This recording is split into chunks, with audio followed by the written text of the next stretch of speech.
Even though the 1996 Bandai Carddass cards were the first Pokemon cards to ever be released, they've kind of flown under the radar and are curiously undervalued. But they're incredibly unique because they're actually stickers and they were sold in vending machines, so I think they deserve their own video. Let's dive into the first ever Pokemon cards. Okay, so the original Pokemon Game Boy games, red version and green version, came out on February 27th, 1996, Japan, which we now celebrate as Pokemon Day.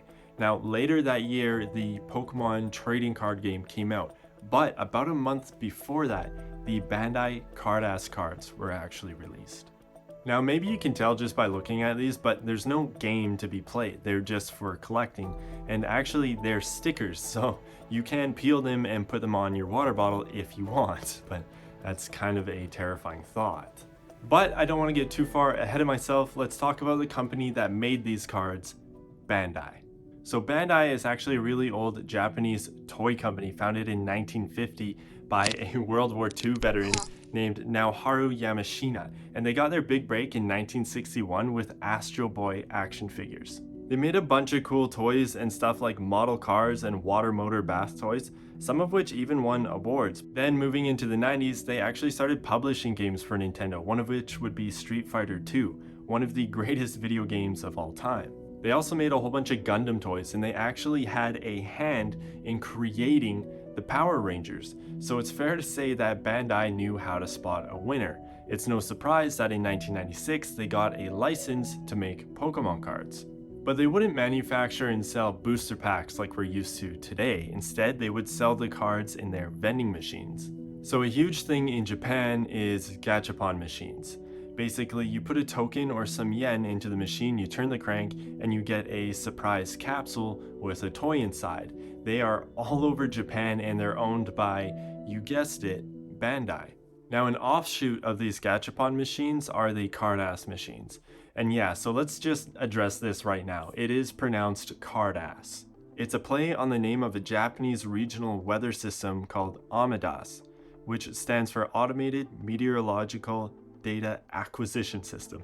This observational weather system gathered all kinds of data like wind direction, speed, humidity, and atmospheric pressure. The system could even tell you how much sun you should be getting in your region on a particular day. So Carddass is a play on words. Instead of observing and reporting weather data, Carddass reports stats and stuff on your favorite pop culture or anime characters via collectible cards, which are sold in Bandai's Carddass vending machines. So back in 1996, you could deposit 100 yen and in return get 5 Pokemon cards from one of the Pokemon Carddass vending machines. Now, in theory, if you were able to collect the whole set from the vending machine without getting any duplicates, this would cost you around 42 bucks, and adjusted for inflation today in 2024, that's around $82. But of course, not getting any duplicates is impossible. You would end up with a whole bunch of duplicates and it would cost a lot more. So Carddass vending machines weren't made for Pokemon. They were actually around years before for other IPs like Sailor Moon or Dragon Ball cards, but the ones you see here had the Pokemon cards in them. And the way these machines work is surprisingly complicated. There's a long shaft where the cards go in, there's a piece that pushes it down, and rollers on the bottom that spit the card out. And on the front of the machine, there is a little window where a cardboard insert would go, and it would let you know which cards were available in the machine. So the Pokemon cards that Bandai made were obviously made to help the sales of the original Game Boy games. Now, we all know there are 151 original Pokemon, but they decided that they could have a red and a green version of each Pokemon. So there were actually 302 Pokemon cards to collect. You had to catch them all twice, actually. On top of that, we have 4 checklist cards and 3 town map cards for a total of 309 cards in the original 1996 Bandai Carddass set. Now this is interesting because 309 is a bigger set than basically any modern set we have today. But this huge number made the Prism cards so much more satisfying. 12 of the 151 Pokemon were available as Prism cards. Now, this is what we would refer to today as a holo or a foil card, and Bandai just called them Prisms in this case, obviously referencing the foil pattern on the cards. Of the 151 Pokemon cards, the 12 that are available as only Prisms are Venusaur, Charizard, Blastoise, Alakazam, Golem, Machamp, Zapdos, Articuno, Moltres, Gengar, Mew, and Mewtwo. And so since there is a red and a green version of each, that's a total of 24 Prism cards. And these cards came from Bandai in boxes of 200 pieces, containing only 12 Prisms per box. So this would suggest that one would have about a 5.7 to a 7.2% chance of pulling a Prism, but it really all comes down to how the vendor loaded the machine. However, not all 309 cards were available from one machine. So when people talk about the 1996 Bandai Carddass Pokémon cards, you might hear them say Part 1 and Part 2. Well, this has nothing to do with the red and the green color scheme. It's true they were released in two different parts, but it was basically just split down the middle, and they were almost released simultaneously, just a few weeks to a month apart. Now, I'm not sure exactly why they decided to release it in two parts. I'm pretty sure the only reason was to basically get two different Gachapon machines going at the same time. Also, splitting a huge 309 card set up into different parts means it was actually affordable and kind of possible to collect all of the cards. Now, I'm sure there's other factors like maybe marketing or the machine distribution, but I really can't speak to that. And if you look at one of the cards, there's really no indication that it came from Part 1 or Part 2. The whole Part 1, Part 2 concept is actually pretty confusing at first, so I just refer to the entire set as the 1996 Pokemon Bandai Carddass cards, and that simplifies things. And so the set also includes 4 checklist cards. The front features a Pokédex, while the reverse has one of 4 checklists. And these are actually really useful if you can read Japanese. And then there are 3 town map cards. Now the front features some original artwork by Ken Sugimori that was released with the original Game Boy games in Japan. It's absolutely beautiful. And then the reverse side has another amazing illustration of the Kanto region. Now, the set composition for the 1996 Carddass cards can be pretty confusing, so I made this infographic to make things easier to understand, and I'll put it in the description if you want to save it to your phone. And I should also mention there are 6 jumbo cards that kind of go along with this set. Now again, one side is a sticker. Actually, it's a bunch of smaller stickers, and when they're all peeled off, a new image is revealed. And I'll talk about this more in just a minute, but I want to point out that this original illustration of Charizard depicts it with only one horn on its head, which is pretty cool. Are these jumbo cards part of the original set? I don't know, maybe they're not. I left them off of the cheat sheet just to make things more simple. Okay, now let's talk about the composition of the actual cards. On the front, we have a simple design depicting the Pokemon in a neutral manner. At the top, we have the words Pocket Monster in English, which is of course the expanded form of Pokemon, along with the Pokédex number of that Pokemon. The main illustration is by Ken Sugimori. All 309 cards feature a Sugimori illustration on the front. Then at the bottom, we have the Pokemon's name in Japanese. Now, sometimes we'll see the words exchanged from red version or exchanged from green version down at the bottom. This correlates to the version exclusivity of the Game Boy games. For example, Arbok is only available in red version, so to get Arbok for your green version, you would have to trade a friend. The Carddass cards add this text at the bottom to play into this, but again, this has nothing to do with the whole Part 1, Part 2 split. And the background is kind of hard to ignore. At the bottom, we can see huge bold letters spelling out Monsters Collection.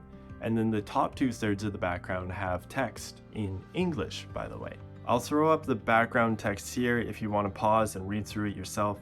It comes from a book called The Pocket Monsters Pokédex that was never published outside of Japan. And looking at the Prism cards, we can see some interesting details here. You'd expect the entire Pokemon to be opaque, but some parts retain transparency and the Prism shows through. An example here is the claws on Golem, or the fire in the Charizard illustration. Some details when we look at these cards remind us that Pokemon was still in the early days of development, even though the video games had already come out earlier. Now, the Charizard illustration suggests that the character might only have one horn on its head. It's said that this wasn't an early design variation, but rather an error on Sugimori's part, who accidentally gave Charizard the one horn. While the card illustration actually lends some ambiguity due to Charizard's pose, the Jumbo card does in fact confirm that at least one point Sugimori thought that Charizard had only one horn on its head. And these early design variations are a lot more prominent in the 1997 Carddass set, where Pikachu has a bold white belly and Charmander actually has a spike on his back, but I'll save that for another video. Now, looking at the reverse side of these cards, things get a little more interesting. Starting at the top, we have the Pokemon's Pokedex number and name. On the left, we have the original sprite from the Game Boy games. Remember, when the games came over to North America, we got the updated sprites, so you might not recognize these ones. On the right, we get stats for the Pokemon, the type of Pokemon, height, weight, and a brief description. Below this, we get a more detailed description of the Pokemon's behavior. And then on the far left edge of the card, we get a little scale with a bar to demonstrate how tall the Pokemon is. And then at the bottom, we get a pair of pie charts letting us know how common the Pokemon is in each version of the game. Some of them are filled with a water illustration, indicating that they can only be caught by fishing. But let's go back to the Pokemon's behavioral description for just a moment. 11 of the Pokemon actually have an illustration here. And if you look closely, they aren't the Ken Sugimori watercolor drawings that we're used to. In fact, these are much darker, and they have their own description to go along with them that somehow add more depth and nuance than any of the others. For example, here's the Gengar's illustration, and its description reads, "They may appear out of darkness to rob people of their lives." And this one of Pikachu being strapped down and having its voltage measured, seemingly against its will. The 11 Benimaru Ito illustrations include Arbok, Pikachu, Jigglypuff, Poliwhirl, Geodude, Slowbro, Doduo, Gengar, Drowsy, Horsey, and Kabutops. Now, I don't know why Bandai chose to include Benimaru Ito's illustrations on just 11 of the cards, but I'm glad they did. And Ito also did some illustrations for the TCG, the most memorable being this Mewtwo with the fingers. So let's talk about the 1996 Bandai Carddass Pokémon cards in 2024. Naturally, there would be great interest in the original rookie cards. They would be extremely sought after and expensive. But what if I told you that this wasn't the case and that the original Carddass cards are still undervalued? You see, the Top Sun Pokemon cards came out in 1997, around 6 months after the Bandai Carddass cards. But PSA, a trusted name in the collecting community, mistakenly labeled slabs of Top Sun cards with a 1995 date. This error led many collectors to believe that Top Sun cards were the first ever Pokemon cards, causing a surge in their prices, especially during the pandemic years. For instance, a Top Sun Charizard card sold for $492,000, partially due to this misconception. And while all of this was going on, the Bandai Carddass Charizard, the true original Charizard, was hanging out over here for just a couple $100. PSA has since then corrected the date on the slabs of their Top Sun cards. And if you want to know more about that, I recently had Max City on my podcast, who actually got in contact with the president of PSA and advocated for this change. And there are big figures too that collected the Top Sun set as well, which I think that was definitely PSA's relationship with some of these high profile individuals, I think is one thing that actually prevented the label change from happening any sooner. Did you also get Beckett and CGC to change their labels? So people are slowly becoming aware that the Carddass cards are actually the original Pokemon cards. but for some reason they are still relatively affordable. But snagging a PSA 10 might not be that easy. If you were paying attention earlier, those old machines dispensed the Carddass cards without any kind of protection. Sometimes you'll see vending machines that dispense stickers, tattoos, or cards with those little cardboard protectors, but Bandai's machines in 1996 didn't have this.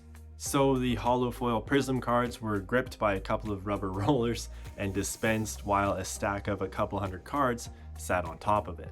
What I'm trying to say is that these cards often got damaged as they were dispensed from the machine, so it's quite rare to find a PSA 10 today. In fact, right now there's less than 100 PSA 10 Carddass Charizards. As for the non-prism cards, they're still just a few bucks on eBay per piece, with an exception to the starters and the popular Pokemon like Pikachu, but that's pretty normal. If you are at all interested in collecting a piece of Pokemon history, the 1996 Bandai Carddass Pokemon cards are a great place to start. I hope you learned something, and you'll see me in the next video.